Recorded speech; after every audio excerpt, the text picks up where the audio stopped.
Hello friends, कैसा सब लोग। तो फ्रेंड्स, एक सुप्रीम कोर्ट का ऑर्डर आया है जो आपके एनओएस वाले कैंडिडेट को लेकर आया है। ठीक है, तो आई होप आप लोगों ने इसको ऑर्डर को देख लिया होगा और उसके बाद इसका क्या प्रभाव पड़ने वाला है, चाहे आपकी जो भी शिक्षक भर्ती रहे या जो आप लोग टेट सी टेट वगैरह देते हो, इस पर आपका क्या प्रभाव रहेगा, तो इसके बारे में मैं आपको बता देता हूँ। देखिए, ये तो आज के न्यूज़पेपर के अंदर कटिंग आई थी, आई होप आप लोगों ने इसको देखा होगा। लेकिन लेकिन इस न्यूज़पेपर की कटिंग से पहले जब आप लोग सुप्रीम कोर्ट ऑफ इंडिया की वेबसाइट के ऊपर जाओगे तो यहाँ से आप लोग डाउनलोड कर लेना जो आपका जजमेंट आया है एनओएस वाले कैंडिडेट को लेकर। तो जो जजमेंट आया है, इस जजमेंट के अकॉर्डिंग जो आपका एनओएस का कोर्स होता है, ठीक है, उस कोर्स को यहाँ पर इनवैलिड मान लिया गया है। ठीक है, हालांकि ये फैसला भी उत्तराखंड के जो आपकी सरकार है उसके अकॉर्डिंग आया है, लेकिन अब आपका धीरे धीरे करके सभी जगह आपका लागू हो जाएगा। यानी जिन लोगों ने एनओएस यहाँ पर करी हुई है तो वो अब आगे जो शिक्षक भर्ती रहेंगी उसके अंदर शामिल नहीं हो पाएंगे, क्योंकि वही वाली बात कही है, इससे पहले आपके बीएड वाले कैंडिडेट को बाहर निकाल दिया गया। क्यों? क्योंकि उनकी क्वालिफिकेशन ज्यादा थी। इस बार एनओएस वाले कैंडिडेट को बाहर कर दिया गया। क्यों? क्योंकि इनकी क्वालिफिकेशन कम है। तो फिर एक बार जो बच्चे हैं, पहले बीएड वाले और अब एनओएस वाले, सरकार की गलत नीतियों का दोबारा शिकार हो गए। या तो पहले ही अच्छी प्रकार से नीतियां बनाई जाती, ठीक है, और पहले नीतियां बनी, अब वो गलत साबित हुई, बच्चों ने कोर्स कर लिए, अब वो बाहर निकल गए। ठीक है, अब इसका क्या प्रभाव पड़ेगा? क्या इसका प्रभाव जिन लोगों की जॉब लग चुकी है, तो जॉब लगने के बाद भी मतलब आप लोगों के ऊपर इसका प्रभाव पड़ सकता है।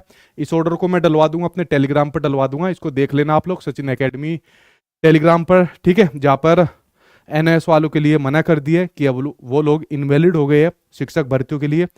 अगर मैं बात करूं, ये न्यूज़पेपर के अंदर भी आपका आ रखी है आज, आई होप आप लोगों ने इसको देख लिया होगा कि सुप्रीम कोर्ट के फैसले के बाद डीएलएड डिप्लोमा धारक नई शिक्षक भर्ती प्रक्रिया में शामिल नहीं हो सकते। और उसके अलावा जो शिक्षक भर्ती कंप्लीट हो गई है, जैसे अभी केवीएस की हुई, बीपीएससी की हुई, या बीपीएससी की इससे पहले भी छठा फेज हुआ, अभी केवीएस वाले एक स्टूडेंट का मेरे पास मैसेज आया कि सर हमको रोजगार मेले के लिए कॉल आया था, ठीक है, हमें वहां पर जाना है, पटना में, मतलब पटना के लिए कॉल आया था। उन्होंने कहा सर अब हमें कॉल आया, अब हमें नहीं बुलाया जा रहा, अब हमें मना कर दिया है एनआईएस वाले कैंडिडेट को लेकर। ठीक है, यानी एनआईएस को देखिए भर्तियों में जो ऑलरेडी हो गई है तो उसमें भी एक तरीके से तलवार लटकती हुई नजर आ रही है। ठीक है, तो आप लोग देख सकते हो फैसला आया। ठीक है, तो सुप्रीम कोर्ट का डिसीजन है। क्या संभावनाएं हो सकती है? क्या एनओएस वालों का अब कुछ फ्यूचर हो सकता है, या जिनकी जॉब लग गई है उनका कुछ फ्यूचर हो सकता है? चलिए उसके ऊपर एक बार मैं आपको बता देता हूँ। ठीक है, ऑर्डर आई होप आप लोग उसको डिटेल में पढ़ लोगे। ठीक है, आप लोग के लिए ऐसा ऑर्डर है, पढ़ोगे तो मतलब टेंशन ही आपको देगा। देखिए, जिन लोगों की पहले भर्ती हो गई है, ठीक है, यानी जिन लोगों का पहले सिलेक्शन हो गया है, जैसे अगर मैं बात करूं केवीएस की बात करूं, तो केवीएस में मुझे भी डाउट लगा, क्योंकि एक स्टूडेंट का जो मैसेज आया तो उसके बाद से मुझे केवीएस के अंदर डाउट लग रहा है। दूसरा, बीपीएससी की अगर मैं बात करूं, चाहे आपका बीपीएससी टीआरई फर्स्ट था, या इससे पहले आपका जो छठा फेज भी हुआ है, देखिए ये जो आपका ऑर्डर आया ना, ये ऑर्डर अभी आपका उत्तराखंड के लिए आया है। ठीक है, ये सिर्फ उत्तराखंड के लिए संदर्भित है। अगर ये आपका मान लीजिए कोई रिट डाल देता है, कोई बिहार कैंडिडेट मतलब रिट डाल देता है, बिहार के लिए आ जाता है, तो फिर वहां पर भी तलवार लटकनी शुरू है।